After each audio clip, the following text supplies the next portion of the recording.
আপনার ocean gate company নাম শুনছেন? ওশান গেট, তারা এই যে টিটান সাবমার্সিবল একটা সাবমেরিনের মতো বানাইছিল, যেটা টাইটানিক জাহাজের ভগ্নাংশ দেখার জন্য অনেক লোক যে মারা গেছিল না, ওটা সাগরের একেবারে গহীনে চলে যায়। এই টিটান সাবমার্সিবল দিয়ে সাগরের একেবারে গহীনে চলে যাওয়া যায়। তো ওইটার ভিতরে ঢুকে যদি আপনি আটলান্টিকের তলায় চলে যান, তাইলেই তো আল্লাহরে ফাঁকি দিতে পারবেন, আর তো আল্লাহ দেখতে পারবে না। পারবে না?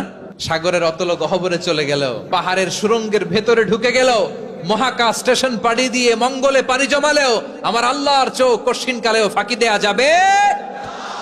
এজন্য সে আল্লাহ বললেন, লা তুদরিকুহুল আবসার ওয়া হুয়া ইউদরিকুল আবসার ওয়া হুয়াল লাতীফুল খাবীর।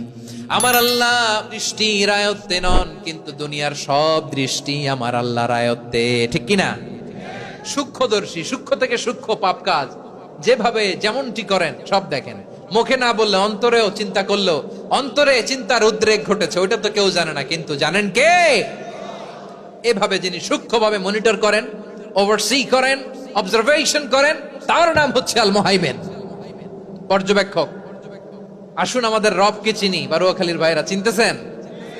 কার সামনে কপাল ঘষে সেজদা দেন তারে চিনে নেন।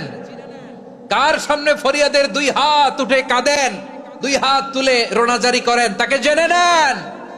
তিনি হচ্ছেন আল মুহাইমিন, দ্য অবজারভার, পর্যবেক্ষক। কেউ যেটা দেখে না সেটা দেখেন কে?